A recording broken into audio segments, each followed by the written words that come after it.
Welcome to the Cornbread and Kool-Aid podcast, the podcast for fans of the Detroit Lions, Detroit sports in general. My name is Demetrius. We start every podcast the same way. We acknowledge the SPE, the super producer extraordinaire, the godfather of the Cornbread and Kool-Aid podcast, Mr. Mike Ward. We are 1 week away from the opener of the 2025-2026 season. So we're getting ready to start again. The Gridiron Heroes will make the trek up to Green Bay, Wisconsin to take on the Packers week 1. And so before that, the Packers went out and made a trade, and a number of people were hitting me up over the last couple of days by text on the podcast account and just talking to me in general, saying, "Hey, what's your perspective on this trade? What do you think about this trade? Are you worried? Are you nervous? What does it mean?" Yeah. So I thought, why not? I had intended to do something a little different, just kind of the projections. We've kind of touched base on all that already. And then this thing just turned into a podcast on perspectives, right? So I'm going to talk about the perspective of, and my perspective is, you hear it all the time. This is the Cornbread and Kool-Aid podcast is what's called a single perspective podcast. It's just me, right? It's me getting on telling y'all how I feel about the Lions, how I feel about the game, whatever. And that's cool, right? But sometimes you want or need additional perspectives, right? And so today, it's not scripted, as scripted as normal. Normally, I have bullets. I want to hit these points. Today is going to be a little different, a little freewheeling. There's a potential for me to jump down a rabbit hole. I hope that if you're listening, you will jump into the comments and give me your thoughts, because I want this one to be really interactive. I'm going to talk a lot actually about other people's perspectives, the way other people view our favorite football team, my favorite football team. I assume if you're listening, you're probably a Lions fan. So we're going to just talk perspectives, because full disclosure, I titled this podcast, "The Detroit Lions Don't Care About Your Stupid Trade," because that's how I feel. That's how I feel. My perspective is in the title. I don't care. I'll do it the right way. So I want to get all kinds of perspectives. So I mentioned a lot of people in this podcast. If you're new to the podcast, there's a handful, half dozen people I talk about relatively consistently, because those are the people I engage with about the Lions, whose opinions I talk about. And when we look at this football team, some of it for me, this podcast for me is always, I'm looking for you guys to tell me I'm not crazy. I'm looking for you guys to tell me I'm not dead wrong, that I get it, right? I don't think I'm right, but I don't think my opinion is generally off base. I know who I am. That's why it's called Cornbread and Kool-Aid. I'm not objective at all. And I don't ever profess to be objective. When I trademarked the name Cornbread and Kool-Aid, it was for a reason. So we're just going to talk perspectives. And like I said, no script today, no bullets. I'm just kind of freestyling. So if it gets a little crazy, forgive me. Hopefully it's interesting, and maybe you guys will get interactive, jump in the comments and give me something to think about or something to talk about.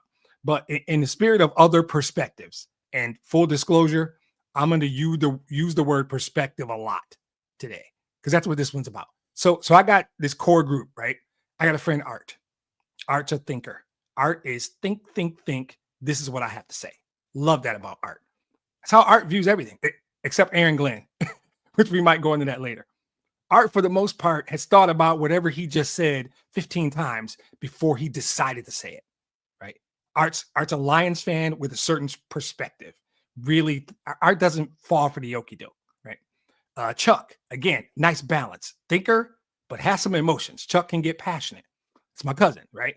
My really good friend, Chris. Full disclosure, born and raised in Wisconsin, Green Bay Packer fan, somehow still one of my very good friends. Chris lives in Michigan, but he's still a Packer fan. His view of the Lions is from obnoxious, condescending Packer fan. I just told you he's one of my best friends. I love the guy. But he talks about the Lions kind of with a chuckle, kind of with a smirk, even in the last couple years, when he knows what we all know. That's how he talks about the Lions, because he's conditioned to talk about the Lions that way over, I don't know, 30 something years, right? I got a friend, James, who's a Philadelphia fan who lives in Michigan. James tolerates the Lions. Deep at his core, he's an Eagles fan. So he's feeling good about himself right now, has been recently, tolerates the Lions, probably checks out the podcast quite a bit, but he has to deal with Lions fans because of proximity. He's around a bunch of them. He didn't have a choice. There's my brother, Kenny, who I talk about all the time. Kenny leads with emotion. Kenny loves the Lions as much as I do. And we take totally different approaches. Our perspectives completely different. We come at it a different way. I talked about Art and Aaron Glenn, which is unique because not this past season, the 15-2 season, but in the 12-5 season, 17 games, I would say that 13 of those games, I might be exaggerating. 10 or 11 of those games, at some point, I got a text from Art that says we need to fire Aaron Glenn. This is when the rest of the world thinks Aaron Glenn's a great coordinator. When the rest of the league and the mainstream, everybody is loving on Aaron Glenn every game. I got a text from Art, so we're gonna fire Aaron Glenn, right? I find that hilarious. Same thing with my brother and any Lions cornerback, whoever the Lions list as CB1, right? And short story, this is what we're doing today. Whoever the Lions list as CB1, my brother hates him, right? So I'm of a certain age. Like right now, if a younger person uses the term "you got burned" or "you got burnt," they're probably talking about somebody cracking a joke or making fun of you. People of my age, getting burnt is when a wide receiver beats a cornerback in football easily, scores a touchdown or catches a pass, whatever. He got burnt. The corner got burnt, right? Kenny, same as Art, Kenny. Soon as the corner, because I don't know if his expectation is that every corner is going to make a play on every play, but there are really good receivers in the league, and I don't think Kenny cares. And so for 5 seasons, we had a corner named Darius Slay. I contend 3 of those 5 years, Darius Slay was a really good corner, and then he had 2 more good seasons in Philly. There's a 4 or 5 year stretch where Darius Slay was a top 5 corner in this league. You know who doesn't care about that?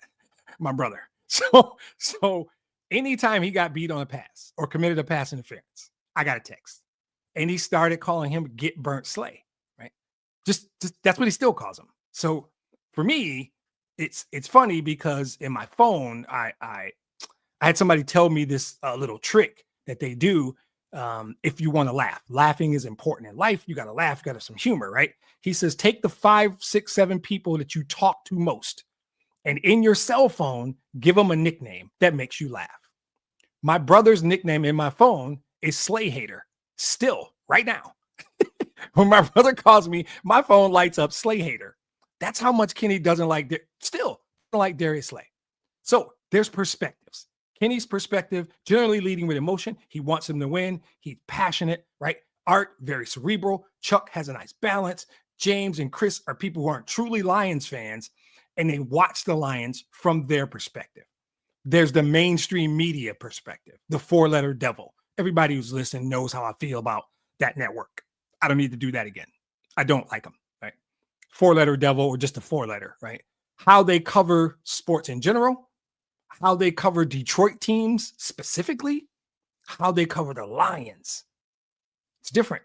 That's their perspective. They could sit you down in a room and explain to you demographics and who watches the show and what people care about and how people want them to spend an hour every morning talking about the Dallas Cowboys and not anybody else, not called the Dallas Cowboys.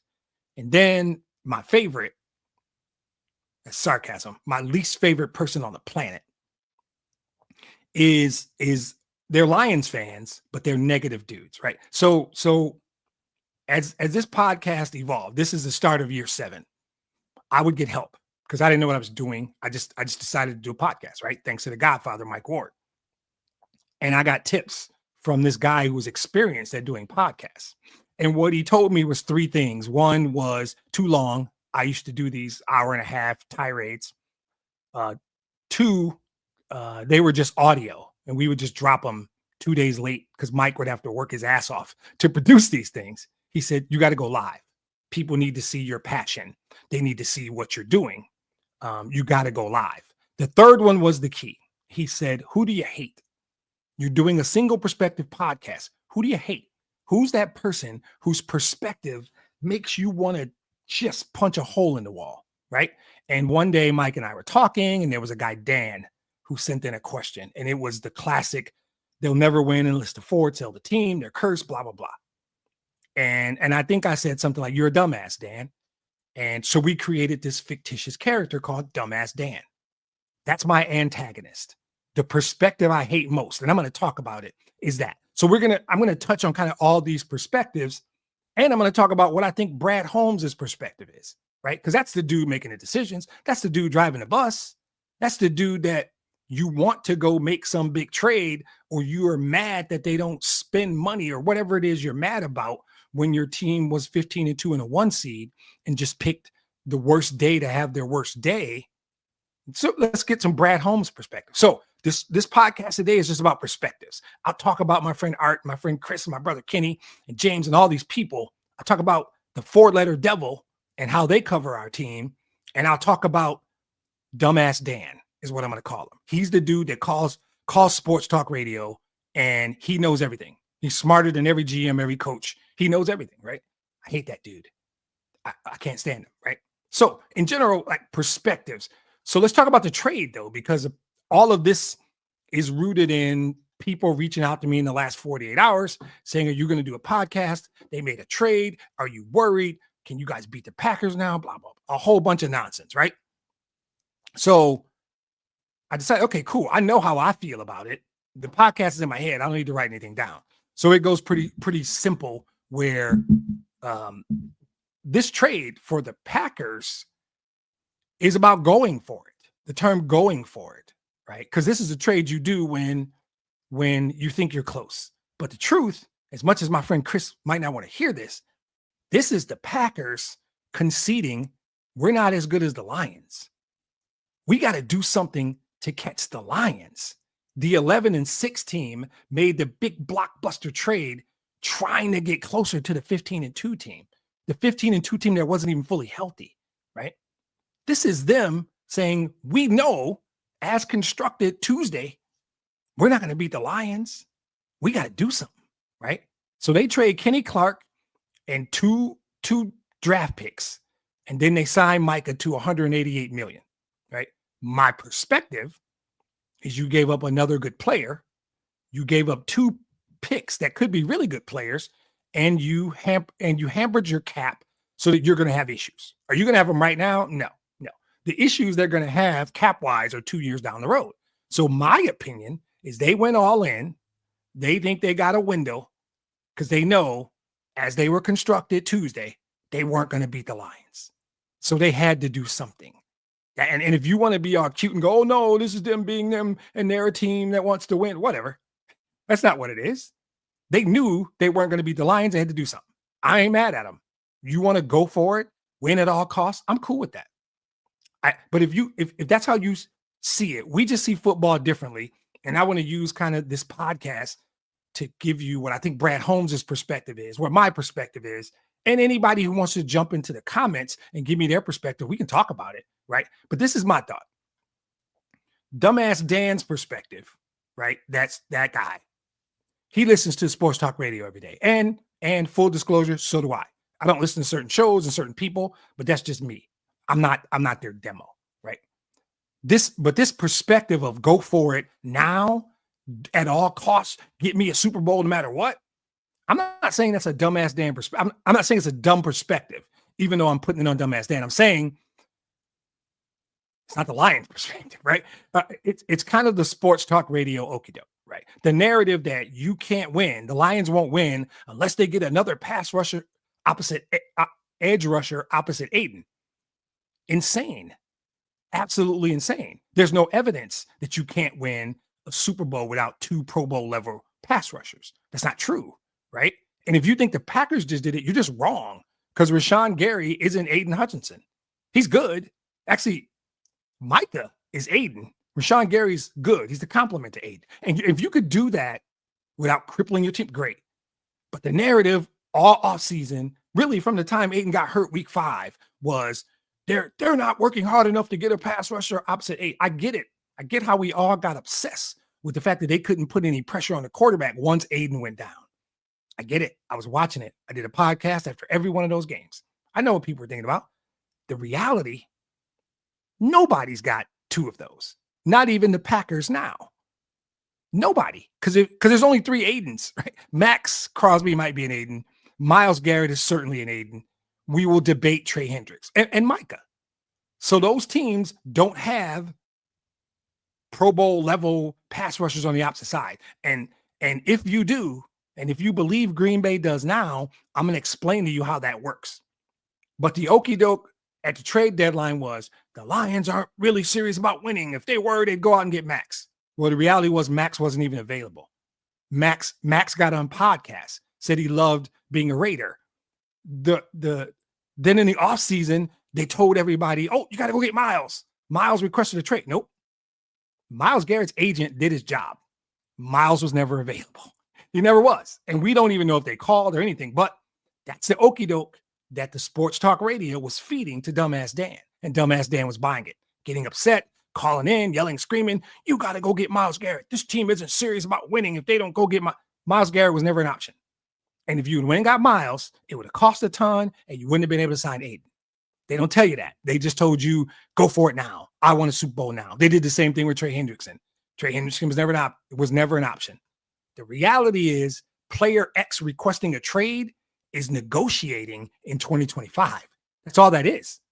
And even in this case, Micah didn't actually want to get traded. He didn't. It's a different deal. The fallacy of the concept is if you go get Trey Hendrickson, if you go get Micah, you're automatically winning a Super Bowl. And I don't believe that's the case. You give up players, you mess up your cap, and you still might not win a Super Bowl, right? So this whole idea of the sports talk radio narrative of this team isn't serious about winning because they're not doing X, Y, Z. It is just what the sports talk radio dude in the afternoon wants to do to piss you off. So you'll call into the radio station and sit on hold for 10 minutes so you can talk for 2. So dumbass Dan perspective, forget that. Done with that. The only exception, the only reason Micah got traded, because of Jerry. And if you don't know who Jerry is, Google him, right? Jerry Jones is a different cat. Micah never wanted to be traded. He wasn't even really on the market. And then Jerry Jones said, me and Micah talked, we have a deal. And Micah's agent said, hold on, boss. You and Micah had a chat. I do the deals. Micah doesn't do deals. That's my job. That's what he hired me for. You and Micah had a talk. If you want to make a deal, it's me and you. Jerry sends him the deal. He says, no, this doesn't work for me. Or as Jerry told Michael Irvin, he told me to shove it up my ass. I'm sure that's not what the agent said, but Jerry Jones took it that way. And that ego was not tolerating that. So he's like, all right, fine, we'll trade him. That's how that dude moves. I'm not saying it's right or wrong, but I think it's wrong.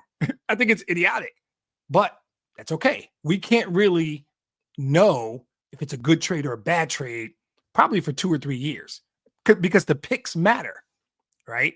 The picks matter.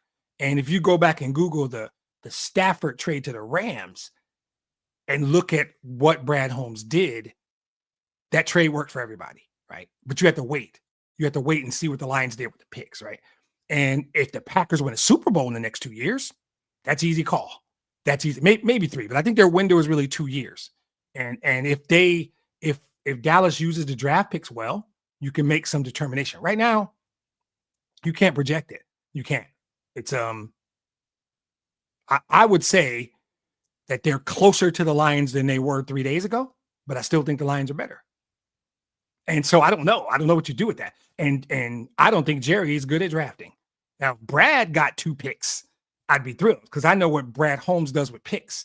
If even Goody in Green Bay, that dude's really good at drafting.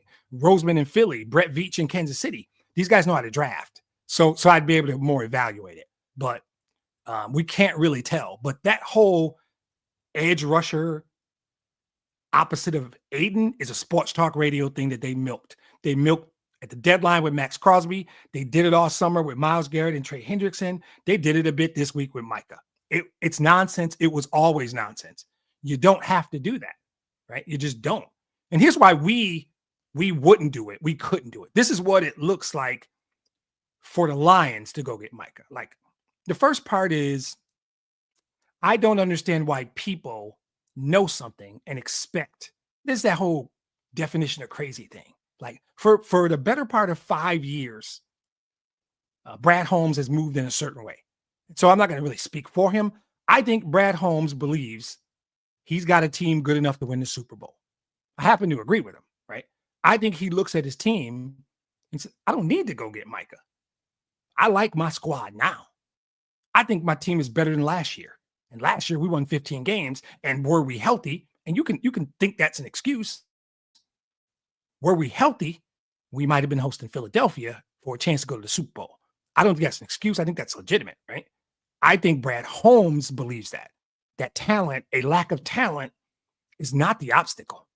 Lack of talent is not their problem. It's not. It was being healthy. I think he believes they're better because I think he believes in the players he signed. Depth players like Lopez and Stewart and Rock Ya-Sin and Avonte Maddox. I think he believes DJ Reed was the best corner on the market, and he got him. I think he believes in what he's doing. And he looks right now, if you ask him, yeah, I think we got one of the best teams in the league. Not the NFC, the league. So if you're Brad Holmes and you believe that, that's why you wouldn't go make a move. That's why you don't even call Dallas about Micah. You don't think you need to, right? Here's why we couldn't do it. That's why you wouldn't do it or you shouldn't do it. This is why we couldn't do it. This is what that trade looks like in Detroit world. 2 Brad Holmes first-round picks, and I'll use second-round picks because I don't want anybody to go, oh, they're late in the first round, blah, blah, blah.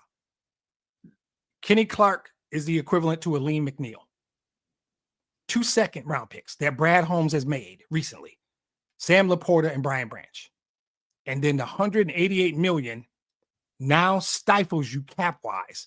So you can't sign one of these 3 guys. Resign. J-Mo, Jack Campbell, Jahmyr Gibbs. One of those 3 is not coming back because you have locked up that money. And there's a world where you have to wonder if you now can sign Aiden. Can you have Micah and Aiden on max contracts in one position group? That's stupid. But for this exercise, I'll just use J-Mo. What you're saying, if you were saying the Lions should have done this, is that they should have traded Aleem McNeil, Sam Laporta, Brian Branch, and J-Mo for Micah Parsons. You already have Aiden. You've already got a Micah Parsons. His name's Aiden Hutchinson. I don't understand it. What is the question people are asking me of why didn't the Lions call? Or maybe somebody, I don't listen to the show that much. Maybe somebody on the radio in the afternoon told you the Lions should have made a call. They should have done this. No, they shouldn't have. They couldn't have. It was insane. Don't buy that okie doke. So if you're Brad Holmes, and so let's imagine, let's be Brad Holmes. And you say, I think my team's good enough right now. I mean, this is, say, Tuesday, and Dallas has made an announcement. We're listening to offers. You're Brad Holmes sitting in that office. You go, don't need Micah Parsons. My team's good enough now. I got one of the best 2 teams in the NFC, probably, maybe in 3, 4 in the league. Imagine you have been a part of the whole process. So you know what it was like in 2021 when you walked in the door, and you know where you are now. You know every step that happened. You know the discipline you had to exhibit, Dan Campbell had to exhibit, Spielman, Rodwood, all these people involved in this process had to do, right? You know, you were there when Sheila said, this is my vision. This is my vision. And she told this group of guys, go find me 2 dudes. I don't care if you do it at the same time, hire a coach first, don't care. Here's my vision.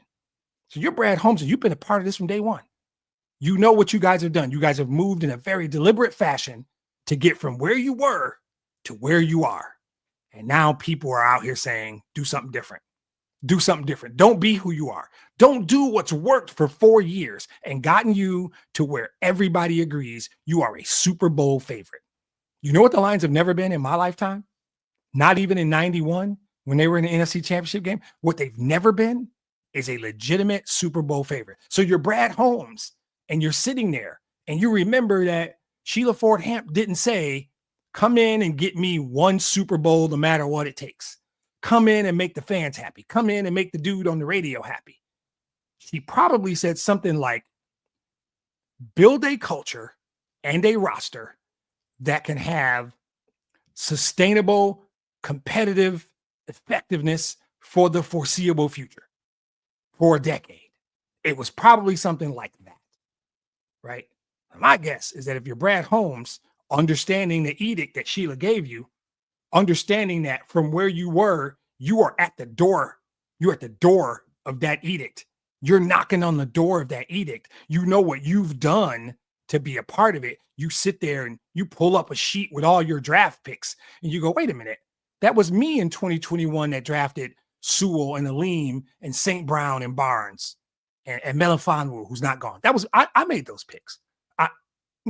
22, that was me that drafted Aiden and JMO and Kirby and Pascal. Yeah, that was me. Then I topped them both in 23 when I got Jameer and Campbell and Laporta and Branch because of a trade I made that gave me those picks. Think what you want about last year's draft. My brother hates Terrion Arnold. I told you that. That's okay. I think Terrion Arnold's about to make a big jump and be a great corner. And if Rakestraw's healthy and Manu works out, that's going to be a good draft. And I'm not sure with Tyreek, Ratledge, and Tesla, this ain't one of the better ones. You're Brad Holmes and you know what you do. You know you're good at it. You got 2 Executive of the Year trophies sitting on your mantle. You know who you are. I don't need to go give Dallas a bunch to put me over the top. I'm already there. I just got to stay healthy. We just got to stay healthy. If you're Brad Holmes and you're thinking that, you didn't give 2 thoughts to calling Dallas about Micah. You didn't give a single thought to calling Dallas about Micah because you know your roster. You break down your roster and you look at it and you say, wait a minute, Pro Bowl, all pro level players. Do I have any of those? Let's see. I got St. Brown. I got Laporta. I got Sewell, Gibbs, Hutch. Both my safeties are pretty damn good. Oh, yeah. Jared Goff's my quarterback. He's pretty damn good. He's been to a couple of Pro Bowls. Jack Campbell's on the cusp, right? So you rip off 6 or 7 all Pro Bowl level players. And then you go next level. I got Monty. He's good. Decker's good. Jamo's good. He might have a breakout year. Aleem, when he's healthy, is good. Anzalone's a leader and a beast. Meek Robertson is playing great slot corner. And I think Terrion Arnold's about to make a jump. Well, did you add anything to your 15-2 team? That was pretty good. DJ Reed's good. Got Tyreek in the first round. He should help. Tate, we all love Tesla. Bringing over Rock Sin probably wasn't a bad idea. I like that linebacker, Grant Stewart. Wait, I added something to it? Oh, yeah, we lost Frank, though. Yeah, we lost Frank. Okay. We'll miss Frank, but you know what? I don't need to do something stupid. I don't need to do some reactionary thing. Sometimes the best thing to do is keep doing what you're doing. Don't overreact to one data point. Just keep doing what you're doing. Frank hurt, but we'll figure it out, right?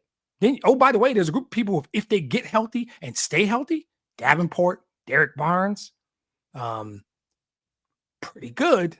Pascal, if they get healthy, that's depth.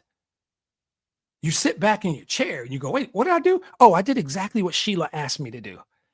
Dan has built a culture. I have populated a roster. This is a sustainably good team for the foreseeable future, including this year. I don't need to go do some dramatic crap and overpay Dallas for Micah Parsons to have a shot at the Super Bowl. Now, me, Brad, even Sheila, if you told us it guaranteed a Super Bowl, it's a different conversation. We can have that conversation, but there is no guarantee, right? There is none. And when you think about how do you make all this happen, what does it mean? How do you just win the North? I'll just boil it down to the North because I think I said in the description, the Kings are still the Kings. They're still the Kings until somebody knocks them off, right? And the thing that people keep saying, and you got people out here on the 4-letter picking the Bears to win the division. And they say the same thing about, the Lions lost both their coordinators, and they might mention Frank, but it's always the Lions lost their coordinators. You know what the Bears have? 2 new coordinators and a new head coach. First time head coach who ain't never done shit. That's just the truth, right? So you can keep talking about the Lions lost their, that's great. That's great. The Bears have 2 new coordinators, just like the Lions, and a new head coach who's never coached before. It's a different job. He's got to learn that job. And the Lions have significantly more talent than the Bears, but it's all Ben Johnson. And they think it's cute. It's hot take theater to jump on the Ben Johnson bandwagon. What are they going to do without Ben? Golf's not going to be able to do anything without Ben. You know what? Excuse my language. Fuck Ben Johnson. I don't care about Ben. But the Lions have a culture. They have a culture with or without Ben Johnson. And the culture, the key to that It's Dan Campbell. It was never Ben Johnson. So you're out there picking the Bears to win the division. Give me a call. I love it. Please, please go ahead. Yeah. People out here picking the Packers to win the division. Okay, fine. You're caught up in the Micah thing. You're not going to do any second level research or due diligence to understand the whole Packer offseason. I'm not bashing them. I'm saying get caught up with the flashy thing. You see Micah and go, oh, that's it. Packers are there. That's it. That's cool. You can fall in love with Jordan. See what I did with that pun? Fall in love with Jordan if you want to. Jordan's good. I'm okay with that. Fine. But did you do your research on their defensive line? Because they added an edge.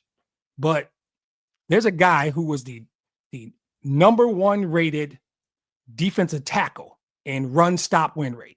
That is, they have a metric where they measure one-on-one defensive tackle versus offensive lineman on every single snap. Who wins? On running plays, who wins? Does the guy, even if he doesn't make the tackle, he wins the rep, right? And there are deep level stats around this. The number 1 defensive tackle in the entire National Football League in run stop win rate is a guy named TJ Slaton. You know who he used to play for? The Green Bay Packers. You know who he plays for now? Not the Green Bay Packers. Yeah, he's in Cincinnati. And then they traded Kenny Clark. So you know what I hear? Great. You're good on the edge now. You got better on the edge. You got significantly weaker in the middle. And I got a dude named Montgomery and another dude named Gibbs who are not unhappy about that. And say whatever you want about the Detroit line. I am comfortable with the 2 dudes on the outside. I still like Taylor Decker, and Penei Sewell is the best right tackle in football. So why am I scared of this? You made yourself weaker up the middle, and we are a run team. Say what you want about my favorite quarterback, St. Brown, Laporta, J-Mo. Everything starts with the run. The Lions are a running team. Everything else comes off the run. You just made yourself easier to run on. And we'll find out in a week. It's all good. We'll find out in a week. And if I'm wrong, I'll say I'm wrong. But you can throw a party about Micah and how you're going to. Cool. Micah's got to beat Decker or Sewell every play. Okay. And while I miss Frank, and I believe we will need time to get better in the interior of the line, you didn't just help yourself beat us, because we will run the ball down your throats. And your best 2 interior players are gone. Now, maybe Chris will tell me, oh, but we drafted this guy and we picked up that guy and we're going to, okay. That's fine. If the gap between your edge rusher who Micah replaces is significantly larger than what you lost, losing TJ Slaton and Kenny Clark in the middle, okay. And nobody talks about they lost in the last year, they lost 5 corners. Jair was good. Might have been an a-hole. Don't know. But he was good. Eric Stokes was good. Ballantyne was good. They lost Josh Myers. They lost Rob Rochelle. They've lost defensive backs. A.J. Dillon was a good player. You're telling me they're better? Maybe. Did they draft some? Okay. What I know is this. For everybody jumping up and down about Micah, didn't do their homework on what the Packers lost, what the Packers don't have back, how the Packers are not better in some areas. And the facts, forget about my feelings and my emotions. Facts are Lions have won 6 of the last 8 times they played. Lambeau Field is not a thing anymore. It's not some mysterious deal. It's just another building the Lions go win football games in. Ain't nothing special. There's nothing special about that place. We don't care anymore. In terms of the Vikings, I thought they were fraudulent last year when they were 14-3. And 2 of those 3 losses came to us. So tell me why I should be scared. Do you think JJ is significantly better than Sam Darnold? Maybe. Will JJ play as well as Sam Darnold played last year? We don't know. We don't know what JJ is because JJ didn't play in a pro-style offense in college. We don't know. It's all speculation. So all that being said, who am I supposed to be scared of? Who am I supposed to be worried about? Where is this reason that we can't go 13-4 and win the North and maybe be the 1 seed again? I don't. What is it? I don't know what it is. It's not the North. It's not the Bears. It's not the Packers. It's not the Vikings. So the other thing, lost their coordinators. The other thing is first place schedule. Like we're scared of somebody. We can't go play on the road. Oh, wait. We were undefeated on the road last year. Okay, great. When you're good, you can win anywhere. I'm not worried about a week from today. I think they go into Lambeau and they win the game. Not saying they smoke them or beat them. I think the Lions are more talented. I think they're the better team. And I would debate you at quarterback. And nowhere else do I think you can definitely say the Packers are better. I just don't. Not in the backfield, not at receiver, not at tight. Where? Maybe Chris isn't listening. I don't know. You guys tell me where the Packers are definitely better than the Lions. I would debate the quarterback thing because I don't think Jordan Love's that great. I think it's a whole lot more. He plays for Green Bay and he plays in flashes. And I think Jared Goff's the opposite. He is insanely consistent. He had 3 bad games out of 18 last year. He is insanely consistent, but he doesn't run, so nobody gives a damn. He can't move his feet, so nobody gives a damn. Okay, cool. That's fine with me, right? I think they can go win in Green Bay. They've been winning in Green Bay for years. It's not a thing anymore, right? I think they can win in Cincinnati. I think they can win in Washington. And I think they can go out and beat the Rams. Why? Because I think they're better on paper than all 3 of those teams. Health being the only thing I can't predict, I think they're better, including Washington. And if you look at that one data point and go, oh, Washington's better. Okay, you're a different kind of cat. You look at football differently. That's fine. If you ignore all the people that weren't on the field for us, that would be on the field for us this time. Okay, you can do that. Oh, you're just so sure Jaden Daniels is going to get better. I don't know. We said that about CJ Stroud last year. I don't buy it. This national media, these dumbass Dans, these people coming out here telling me the Lions aren't still the best team in that division. The Lions aren't still the biggest threat to Philly. The Lions aren't still one of the top 4 or 5 teams in all of football. I don't know what you're talking about. So if you're telling me there's no chance we can win in Baltimore, in Philly, in Kansas City, I will even give you those just for shits and giggles. That's 3 losses. Let's say we drop another game just on a bad day. Still 13-4. Still win the North. Still probably a 1 seed, close to a 1 seed. And by the way, the Lions didn't lose a single road game last year. You told us Dallas was going to be a tough game. You told us we couldn't win in Houston. You told us we couldn't win in Green Bay. All the same shit they're saying now. They were saying a year ago. And the Lions went and won all those games. I just don't get it. They didn't lose a road game last year. My perspective is pretty simple. 11-6 is the floor. 14-3 is the ceiling. I think they win the North either way.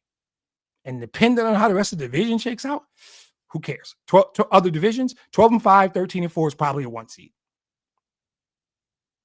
But my perspective is they're one of the best 4 teams in football. I don't care where the game is played. I like their chances.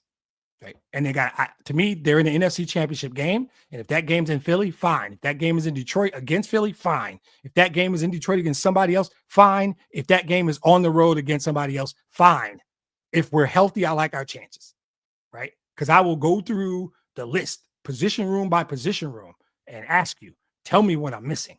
Tell me what I'm not getting. We could do the whole quarterback thing, and you can tell me why Jared Goff's a statue and he can't. Okay, I did the diligence. If you go from Steve Young, late 80s, to Jalen Hurts last year, I will wait for you to list all the running quarterbacks that have won Super Bowls. And Patrick Mahomes is not a running quarterback. He's escapability. He's fun to watch. The Ford later loves to show you no-look passes, left-handed passes, all that bullshit. Okay. The reality is Patrick Mahomes is potentially the greatest quarterback of all time because of his right arm. Because of what he can do with his right arm, there aren't a lot of guys that can do it, period. It ain't about him running around, throwing no-looks and closing his eyes and all that shit. None of that matters, right? None of that matters. I will tell you that Jared Goff, when it comes to pre-snap, post-snap decisions with the football, top 5 quarterback in this league. Stop obsessing about running and think about the cerebral part of playing quarterback. He's top 5 in this league. You can't give me objective evidence that Jordan Love's better. You can tell me you think Jordan Love's better. The data will crush you. I'll pull it. It'll crush you. The last 3 years of data about who's a better quarterback, Jared Goff or Jordan Love, the data will blow your mind. But you can say you feel like it because he scrambles around and he throws off the wrong foot or whatever. The data is simple. Wins and losses, QBR, completion percentage. The data will crush you. Sorry. And I'm not even going to talk about Caleb or JJ. That's insane. Neither one of those guys has done anything. Their name shouldn't even be spoken in the same breath with Jared Goff. It's insane.